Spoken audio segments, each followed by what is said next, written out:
If you're new in town or just new to this whole podcast thing, you're tuning in to Lore by Night, the podcast that discusses all things vampiric with no fear of breaching the Masquerade. In this episode, we continue to unravel the mysteries behind the origins, motives, and cultures of the 16 ghostly guilds in the world of darkness. This episode will focus on the Oracles Guild and their Fatalism Arcanos.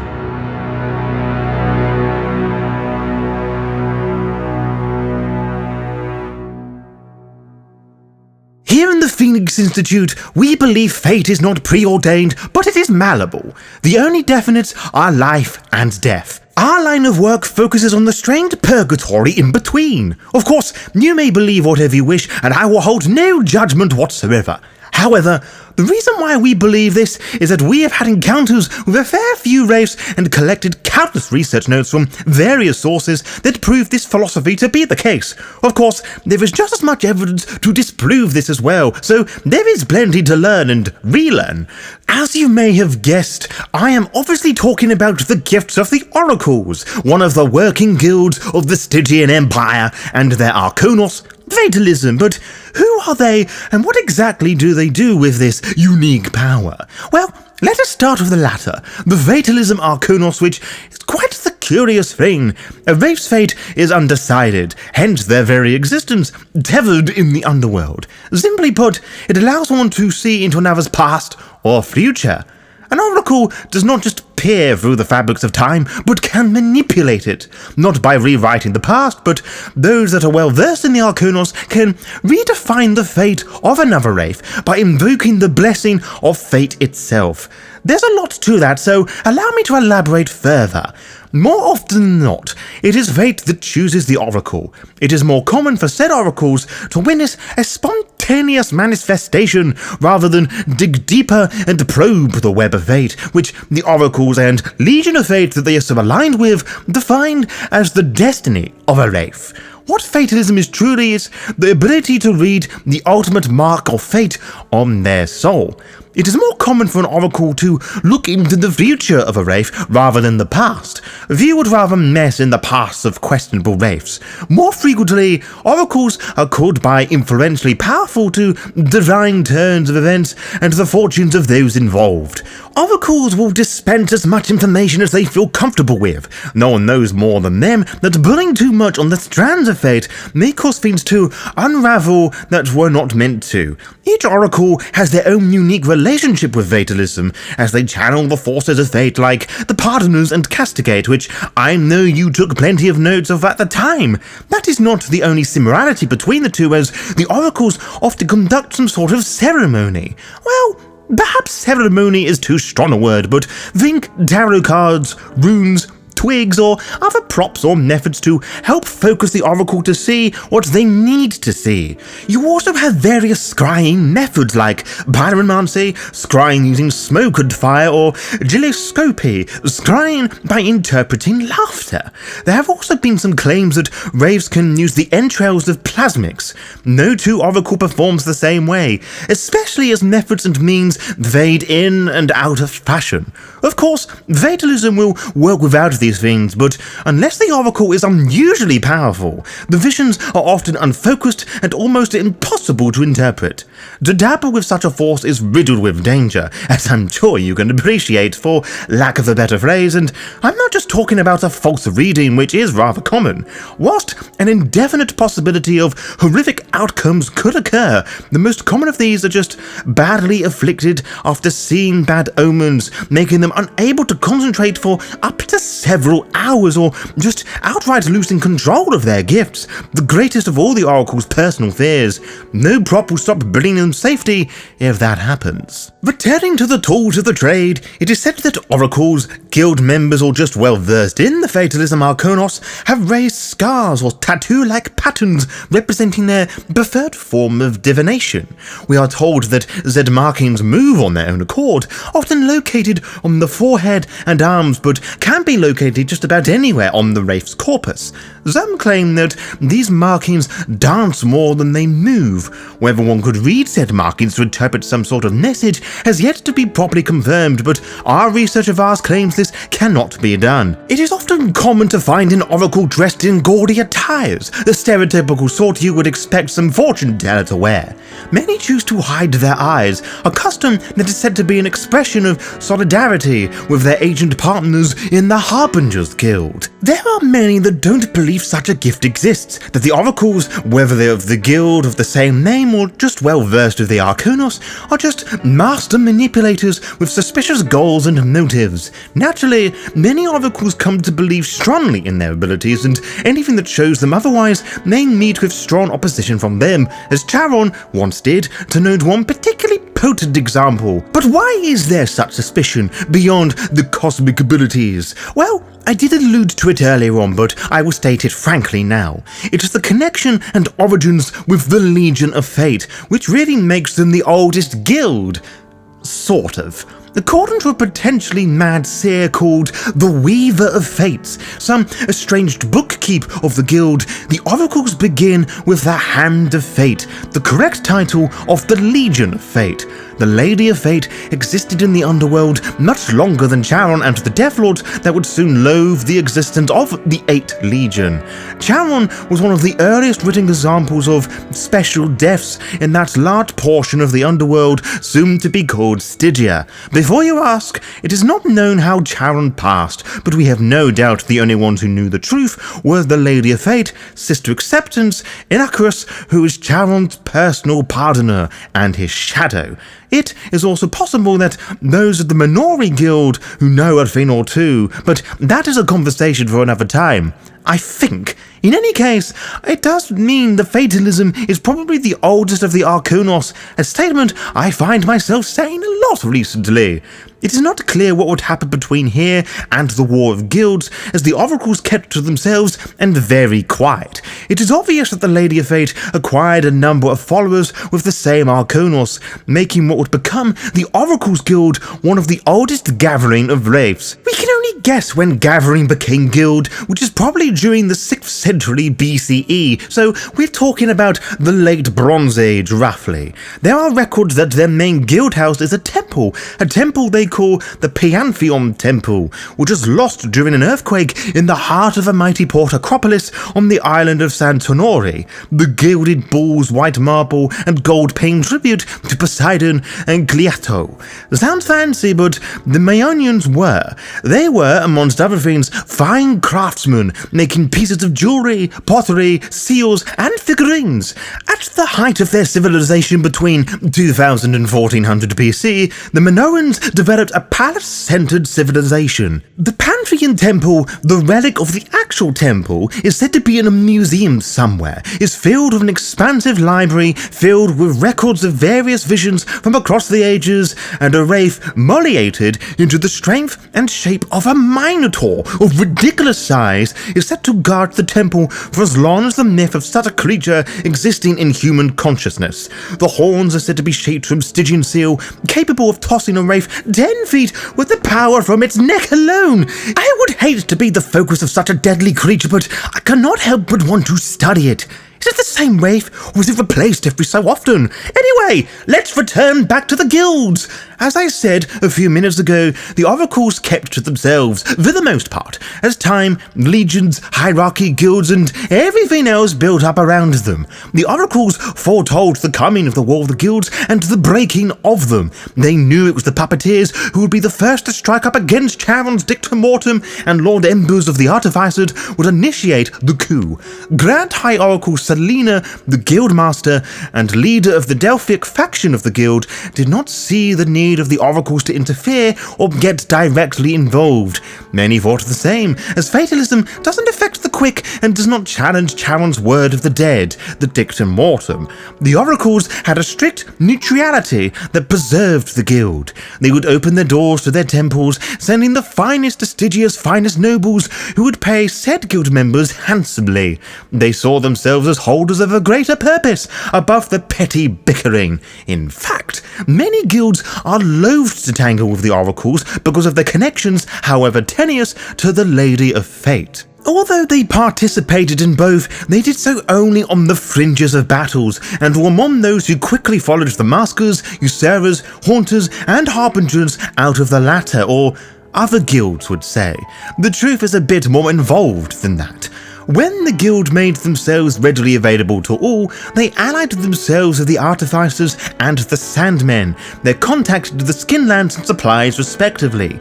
You would think that this is why the oracles would join the revolt of the guilds, which is true, but not the entire truth. Charon sought counsel from the Grand High Oracle Selena, who gave him part of a prophecy. It wasn't that Selena wasn't being deliberately difficult, but Charon. When Selena informed Charon he would perish in the tempest, he forbid her to finish the rest, exiling her to the Isle of Sorrows. This angered the guild, particularly the younger members, who joined the revolt out of principle. Its eldest members bit their tongues, knowing what was to come, sacrificing themselves to the legions and anyone else who hunted them down. It has often been speculated how much involvement the oracles had with the revolt's outcome, particularly with a line from Charon himself, claiming that it was a hollow victory. As for the rest of the prophecy, oh yes, Explorer, we do know this very well, thanks to a little digging around we did in the late 90s. Charon would not just lose himself in the tempest. Selena saw the coming of Guru, the subsequent disappearance of Charon, and the fact that Charon would be reborn to the living and save Stygia in its hour of greatest need. It was their warnings that led Charon's dealings with the Memori to preserve his memories. The oracles were sworn to secrecy, guarding the prophecy from the wraiths of Stygia. Therefore, most of them were not surprised when Charon and Guru vanished into the fifth great maelstrom, although they mourned along with the Lady of Fate. When Charon disappeared, so did the need to hunt the oracles down, though a lot of it did stop prior to then. In more recent years, they associate themselves with the Chantors, Sandmen, and Spooks, believing it's best not to advertise their services. They don't give advice to those who do not ask, and therefore must be sought out. Most of the guild's culture, or more specifically, what we know about it today, comes from what we have gathered regarding the guild's many factions, which really makes the oracles quite the diverse guild. For example, initiation among the oracles is differentiated by which branch a wraith is joining. The augurs are the most ceremonial in this respect. For their initiation, a mulliated wraith is nailed to the great altar. The initiate is given a blade, tricking them into thinking they will read this strange creature. Instead, when they reach the altar, the elders push them onto it and nail them down as well. Then they proceed to reach the fate of the initiate's corpus in painful ways. The gamblers use blackjack as an initiation, which results in more humour than actual harm. The doomsayers show their initiates the gaping void of oblivion. The Delphics place their initiates into a state of slumber, in which they have a detailed vision, and the clairvoyance initiations are personalized as to what type of fortune-telling method they use. Similar comments could be said regarding where their loyalties lie. We know that during the Great War, the upper levels of the Pantheon were torn between the internal struggles within the guild, but leaned towards the artificers once more. The Delphics were in league with the Skeletal Legion, whilst the Gamblers were allied with the Grim Legion. But just who are these factions, and what do they do? I may have hinted at bits already, but let us probably focus on these factions and the other ones I am aware of. The cream of the crop is the Pantheon, or the Pantheonic Temple. These are composed of representatives of each of the factions of the oracles I will soon explain. They serve to run the guild as a whole. A member of the Pantheon is chosen to both head them and operate as guild master, which you know is Selena, the leader of the Delphics. Although the Pantheon is supposed to keep the guild on its destined track, helping those with a blind eye or unable to use fatalism, many times the agenda of the Pantheon changes as representatives try to grab more for their division. The Pantheon Temple serves not only as their headquarters, but the headquarters of the entire guild. The Delphics are the default faction within the guild, as you may have surmised. Besides the Pantheon, they are the wisest, oldest interpreters of fatalism, steeped in ancient tradition and stately grace they've retained since their royal Arcadian days. The same can be said for their rituals and how they go about their readings, the manner of which has not changed in centuries. The oldest of these is the Grand Dance, operating with the utmost precision and timing. Any wraith who attempts to interrupt the Grand Dance will be most likely refused future readings by the 283 ranked Delphics.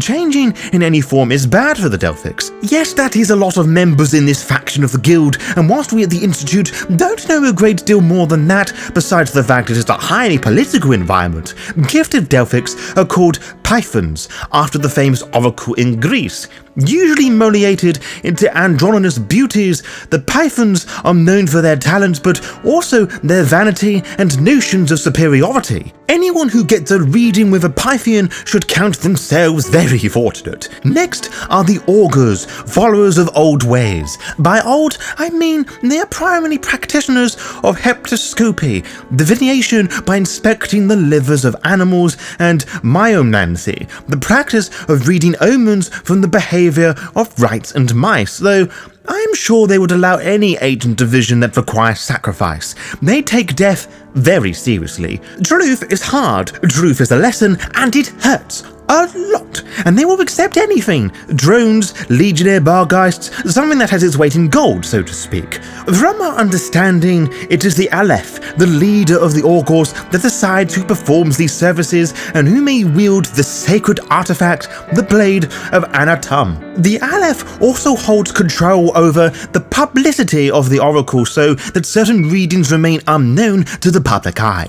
The upper ranks follow a numeric ranking system signified by the letters of the biblical Arabic alphabet. There are about 40 ranks/letters, so there is a bit of waiting to be had. Naturally, there is a dangerous dance of oblivion which makes them a target of the legions.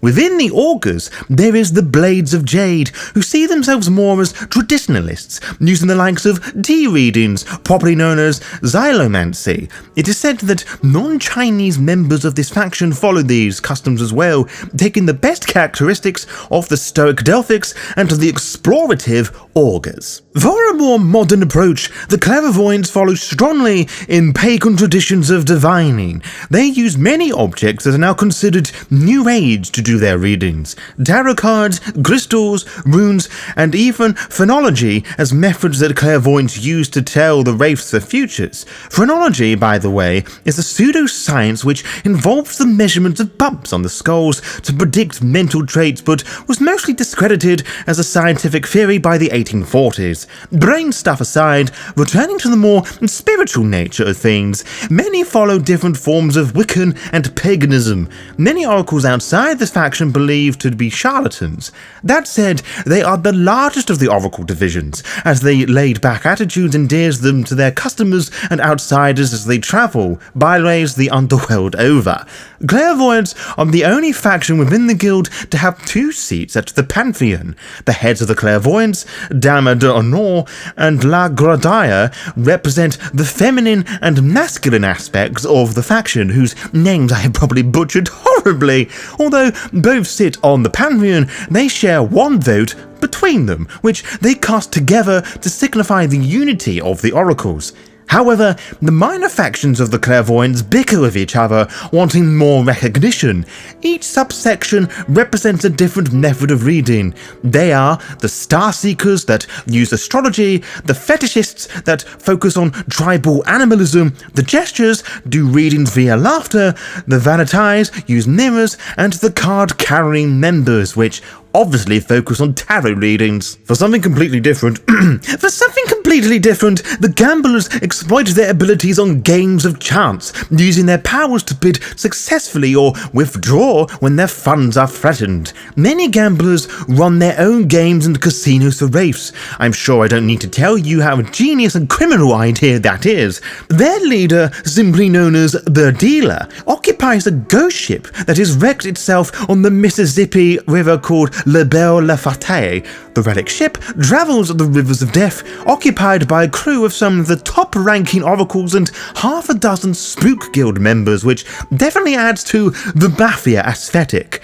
Then there are the eternally depressing doomsayers, the eternally armed wraiths with picket signs and tireless soliloquies of damnation. They follow the activities of Oblivion in an attempt to warn wraiths that bad things are coming. Many dismiss them as zealots, lunatics, or rabble-rousers, but the fact is the doomsayers have been right many times over.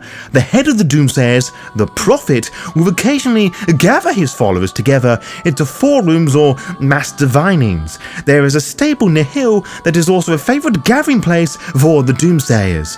And finally, you have the Hands of Fate, and they are the guild's modern faces, wraiths driven to solve the problems that fatalism shows them. They'd be dangerous if they could agree on priorities and methods. But whatever the methods and agreements, or disagreements for that matter, nothing, and I do mean nothing, can escape fate. That is universal, across our world, their world, and all worlds, which is something the dead, particularly wraiths, know better than anyone else. Even the underworld knows, and Oblivion in turmoil against it. The oracles have quite the power in Stygia, always willing to answer those who wish to know that bit more, even if the wraith in question doesn't want to hear it, like Charon. On a similar note, the only connection members of the Legion of Fate seem to have is that all their deaths were foreseen by oracles. Many wonder about this practice. Some think that the oracles are using the advantage of fate to take the best of the best into their legion, while others believe the newly reaped infants to be sort of teeth or offering to the Lady of Fate, though I personally don't know what the oracles will do when the Lady of Fate returns. Will they stay put, or follow her in her calling to learn her own fate? To be kept updated, follow the Law by Night VTM Twitter and Instagram pages to find out when we upload each episode. You can also find out by subscribing to the YouTube channel and clicking on the little bell, as you'll be immediately notified when the latest episode is live. Until next time, farewell.